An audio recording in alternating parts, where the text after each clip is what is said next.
welcome to another edition of X Feed. Happy Friday! Listen, we got to pick up the spirits a little bit. Hold on, let me let me redo that again. Hello, what's going on? Welcome to Friday, the absolute best day of the entire week. Well, maybe that's a little bit of an untrue statement, but either way, happy Friday. Hope you're doing well. Welcome to another stream. We got a lot to go over. In typical Friday fashion, I feel like we either have a fast-moving Friday or one that's a little bit slow, and it seems that the topic of the day is that Moonbirds has been sold once again. So this was a massive collection that was over and built by Kevin Rose that ended up being around for like 3 years. We've had this thing within like Web3 where you have these collections. Yo, Dr. Batgal, what's going on? How we doing? You have these collections, right? I don't even know where I was going to go with that. Let's just drop the point, get into what we were talking about. So Atari God here. I'll come back to it if I forget it, but I totally blanked. I saw Dr. Batcal's message, and it didn't pop up. Like, it popped up on the side. Here's my problem. It'll show up if you message again right here, but it didn't come over here. And I'm freaking out over that. I don't know why that's not the case, but good to see you. So Atari here highlighted an interesting thought. Right, Final Bossu, one of the collections over on Abstract. Unfortunately, I have gotten zero engagement from this community. I love the art, but where TF are my Bossus? True. Interesting to think, though, is like you have all of these onliners, for lack of a better term, right? Like, I'm an onliner, you're an onliner. The people that are out here that are obsessed with certain things, you can ask them to do pretty much anything, and they probably will. So I think we got some of the best marketers within Web3 just as a whole, but somehow it seems to not proliferate Web3. Big news coming out of the Bitcoin conference. Everybody apparently is holding Bitcoin. Here's Paris Saint-Germain, the soccer team, the football team, if you will. Massive team. Here's what they had to say. Interesting news to share with you. But first, PSG, for those who might not know, we're a global club with over 550 million fans around the world, which is an interesting market. Now, PSG has the next generation of fans. We're the club of the new generation. More than 80% of our fan base is actually under 34 years old. Our fan base has already arrived. So when I say that PSG is the club of the new generation, it means that we're about what's next, just like Bitcoin. And one of the things that we as a club, one of the best clubs in the world right now, we're playing the Champions League final on Saturday, for those of you who want to tune in. We actually, last year, we put Bitcoin in our books. So we took our fiat reserve and we actually allocated Bitcoin. We still have it in our books. And as one of the largest clubs in the world, we're the largest. We're the largest what? There's no way that they just like stop the clip in that. Yeah, unbelievable. But this goes back to some other conversations where on the RWA Segments podcast, I interviewed one of the team members behind the Loud Punks, which was access to any of their concerts lifetime around the year. And they talked about how they have Ethereum from that sale. They still hold it and they still believe in it. So it's interesting. Some brands, they have to go out and buy. Well, I mean, Bitcoin in this particular situation, PSG isn't obviously selling some kind of collection out there to initially acquire those coins. They have to go out and buy it. But there's a little bit of two big players that are out there being bullish on it. And we'll see some pivots from other big companies here in a little bit. Just in, USDT issuer Tether owns over 100,000 Bitcoin and over 50 tons of gold. Notice all this big announcements, or at least info, is coming out around the Bitcoin conference. Very interesting. Massive news out of Flow, and this is really cool. So if you didn't know, Disney actually has a experience on Flow where it's called Disney Pinnacle, and it's these badges essentially of your favorite characters out there. But Disney is doubling down on Flow. Starting today, 50 million plus Disney Plus subscribers can claim free exclusive Disney Pinnacle digital pins. And Disney Plus, if you don't know, is just like a streaming service like Netflix where you're able to watch old Disney movies, shows, etc. Every month for every subscriber. The future of fandom is on Flow. That's massive. Curious how many people end up doing it out there, and they're trying to make it seamless, where as a user of NBA Top Shot, having done NFL all day before, agree. Like, awesome. Now, it's not so awesome, and I've highlighted this before, but I got reminded of it the other day. So League of Legends is a video game that has an esports scene. And for the Korean League of Legends league, they decided to do these LCK legendaries. And you can see here that they actually have like the similar pack dimensions of NBA Top Shot, and then you had different players from those teams. Now, this didn't exist, but it does show that, you know, there's certain people that are trying to do something in the space. And I don't know if this failed because the team behind it wasn't capable, they weren't making enough money, there wasn't enough interest. I don't know the ins and outs of it. But if there's things, IPs, content that can be created, I think they're going to find ways to do it on chain. And entertainment is going to be that. I can't believe this came across my feed yesterday. Julia Garner and Anthony Boyle will portray Caroline Ellison and Sam Bankman-Fried, SBF, in the new limited series, The Alturas. Two hyper-smart young idealists try to remake the global financial system in the blink of an eye, only to reduce each other into stealing $8 billion. If you thought FTX was going to turn into a movie, apparently that is the case. So I want to talk about Claynosaurus because they've been doing their Popkins mint, which, I mean, let's also kind of realize how much they're ended up making here. So if it's at 200 USDC per, they had 12,594 times 200. So when they were halfway through their mint, they made $2.5 million American. And this is an IP that is purely bred out of Web3 when there's mass competition. You're telling me if you went out and you told people, hey guys, we sold some digital images, avatars, whatever it be, for 2.5 million? Yeah, everybody that's a CEO of these different companies are like, how the hell do we get on chain? And how the hell do we do it yesterday?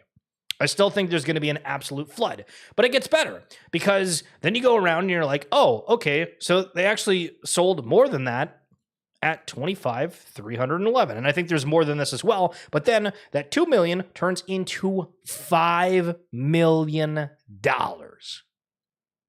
Just saying. Now, the other point with this, and I've repeated myself a few times, but I do think that if this was available where I could log in with virtually any wallet and use virtually any currency, and I understand.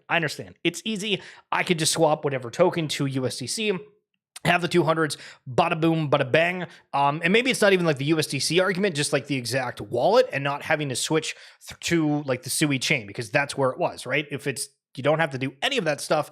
Is there a way for these teams to be able to do that? Because this mint probably could have been bigger. Now, obviously, probably part of the deal is like, okay, we know, like, if you're speaking at SUI, you know that these guys are going to have some pull, and maybe part of the deal is like, hey, we want to have you exclusive on this network to bring over traffic, and so that's where some of these IPs also become more valuable from simply their pull. Ray Buckton, phenomenal insights, again, on the RWA spectrum. Great follow for that, and I do follow, but X always does this stupid thing where it says I'm not following anybody whenever I bring up the tweet, but I am. But that being said, that's 100,000, a million, a billion, this is 6 trillion? That's the volume of stablecoins that Fireblocks reported moving in Q1 of 2025. 6 trillion. What? That's actually insane. And according to BitGo, banks are embracing stablecoins en masse to avoid losing market share. Ooh. So if you have the people that are using the banks happen to be using stuff in crypto, banks might be like, well, let's hold on. I thought what you were doing was pretty stupid, but we need you as a customer. So listen, we're going to open the floodgates for you. True. Factual. Mike Dudes, if you work in crypto and one of your major accounts is hacked, you need to publicly tell everyone you know, Telegram, Twitter, email, phone, etc. You're putting all of your contacts at risk if you don't disclose publicly that you're hacked. This is just, I want to freak out because there's been major accounts that are like YouTubers. They have huge followings on X. They're on all these different platforms, and there's a compromise somewhere, and somehow the word doesn't get out until like 48 hours plus afterwards.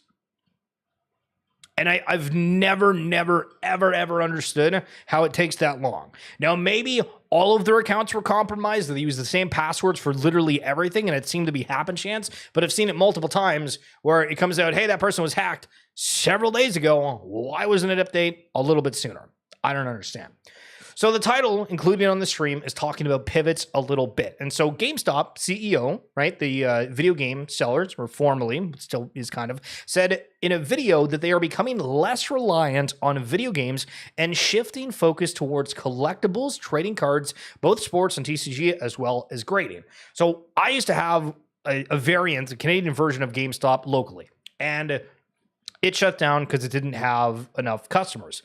Now, what if they could offer stuff more digitally? And it's just used through the GameStop brand. And at a point, I want to say that Immutable had the rights to GameStop, and they were calling it like the GameStop wallet. But then they decided to do against that. I don't know if it was GameStop that said no, or if it was Immutable, or maybe I'm completely making this up that those two were connected. But there was something where GameStop was in the space and that went away. But they're shifting their entire business to a completely different thing that they were known for before. And we see this all the time within Web3, right? But it goes back to the point of the Claynosaurs of like, okay, $5 million. All right, GameStop has a huge audience. How many of these games, brands, whatever, want to tap into that? Are we going to include things digitally? Sure, maybe I'm trying to like push towards a narrative of like this is going to happen. But like you and I know that everything is just becoming more and more digital. That's not weird. But this, you're going to be maybe on one side or the other, maybe sitting on the fence on this. LOL, hell yeah, good vibes. Imitation is the sincerest form of flattery. There is only one Doodles. It's just another day a bunch of money chasers chasing new shiny toys, pumping their bag. So check it on the timeline if you haven't seen it. Again, my feed's like a mixture of all kind of crazy different stuff. And I commented on this photo like a month ago. If you're a religious watcher of the stream, you might have actually remembered the stream where we went over this and saying, haha, this is kind of funny of like how similar they are. And the point that I made at the time is that I think the future is just going to be about these filters, right? Because sure, these things are somewhat similar, but they're completely different vibes, no pun intended, right? And so the things that you like of having these digital characters of you, okay, what if I could have me that's done as a Good Vibes Club, is done as a Doodle, is done as like in a Bored Ape, is done as a Zuki. Like that's totally something that I feel coming to fruition. So, I mean, everybody's obviously going to have hyper emotions about certain things that are similar and whatnot. And I mean, we've argued tons about how a lot of the animes look similar and they're different and how much better one collection they are. But filters. I am all about the filters. Holy sugar-sucking succotash. Yo, Lazar, pause. You're a grown-ass man. Touch grass. Yo, are you talking? You mean me? What are we talking about? You want me to pause? Yo, I can talk. I'll pause. You're right. Good call. Good call. So Moonbirds has been acquired by OCap Games. If you don't know what OCap Games is, it's called Orange Cap Games. They are building out a trading card. They have used the Pudgy Penguins and Lil Pudgies as a brand to create the game. Spencer is a CEO of that. And from my understanding, the original component of this was the fact that they reached out to Luca Netz and the team behind Pudgy Penguins and said, hey, we have this idea of wanting to kind of create this TCG game, but we don't, it'd be good to be able to use the Pudgy Penguin IP, and maybe there's some kind of way where we handle this card game. If it's successful, then you guys don't need to worry about that. And they were like, okay, cool. So they've reached out to different holders, and they have gotten them licensed. And so if you happen to have a little Pudgy, you're able to get it licensed for like $300, and they will have your character drawn by an artist named Claire Altman, and they're used within the game. Same as like Magic the Gathering, Pokemon, any of that sort of stuff, but done with this IP. So Orange Cap Games has just acquired Moonbirds, which is the collection that has just been passed around nonstop. And obviously we don't need to go through the history of everything that's included in this, but I'm trying to understand like the ramifications of it. Because for Orange Cap Games, they have this game called Vibes that's off the Pudgy Penguins and supposed to be, this cute penguin IP. And then okay, so are they doing a different trading card game that's going to be based off of Moonbirds, or is the Vibes brand just going to be including all of these different IPs within Web3? They've got the license for Pudgies. Now they own Moonbirds. How much do they lean into this? What do they want out of it? Because arguably some of the points that you are buying this for is, well, it has an audience, it has a recognition specifically within the Web3 landscape. I don't think Moonbirds has transcended anything beyond, so you're just acquiring the people that happen to still hold those collections. So let's read what Garga from Yuga, who sold off Moonbirds after just acquiring it not that many months ago, has to say about it. Moonbirds has been acquired by OCAP Games. Spencer and the team at Orange Cap Games are among the smartest, most detail-oriented builders in consumer crypto. They put love, genuine craft, and a fair bit of neurotic perfectionism in everything they touch. Ask Spencer to tell you about him flying to Asia to make sure the printer got the gloss just right for the hollows in their trading card game. They created an incredible trading card game with real physical distribution and a scalable digital platform. And it's got a great mix of casual and hardcore fans. And they've done it all without owning their own NFT IP. That changes today with their acquisition of the Moonbird IP. Moonbirds deserve a team whose whole world is the birds, and there is no one better than Orange Cap Games to help them reach their potential. As for Yuga, we're laser focused on apes, other side, and something special we've been cooking up. So this is all great and dandy, but then the question comes into, all right, so Kevin Rose raised what, like 50 to 100 million, maybe it's 50, maybe 100 million, I don't remember. With Moonbirds, there was a lot of the in-person events and stuff that got canceled because this was the same time as like the world shut down and they were supposed to have these events. They did these artist drops, so obviously that's probably fairly expensive, but why did Yuga acquire Moonbirds? Was it something to add to their value as a company? Was there a huge treasury that came with Moonbirds? Working on the IP kind of made absolutely no sense. I'm trying to see on the, no, that's a different post. Because I've seen all these takes on the timeline, and there's so many different variants on like how to like people's perspective on this, because it doesn't really make a whole lot of sense of like how things transpired. And also at the same time, it's like, okay, what the hell does it matter to us? They're going to do that. They're going to do this. We're just kind of here watching by the wayside. But it also highlights, okay, so Yuga acquired Moonbirds to not really do anything with it, or realized, yeah, this isn't what we want, and here you go if somebody else wants it. So the F1 Alpine team. There's a post today. You don't have to be on the track in Spain to pick up an exclusive Alpine F1 team memorabilia this race season. Start your collection today and follow along as the series unfolds on ApeChain. So, I mean, that's cool. But how do we think that this is going to be massively pushed by the Alpine F1 team? Do we think that this is going to be only from the people on the ape side? And there we go. We have a push where it's, how's it reaching? 29,000? I'm going to be really risky here and check out the comments and see if there's anything crazy. Track your legacy on ApeChain. Yes, sir. Got the 605. Got mine. Bored Ape Gazette. Writing about it. Didn't realize how much I needed these. Keep them coming on ApeChain. Got them all. When more. So there's avenues for these teams where the F1 Alpine team, there's probably a ton of people that are using ApeChain that have never heard of Alpine F1 or have never really watched anything to do with F1 racing. Does this introduce new fans? Does this bring them in potentially more revenue in a different light? And the answer to both of those questions is yes. So why are more not going out and trying to do just that? Just saying. But that's going to be it for this edition of XFeed.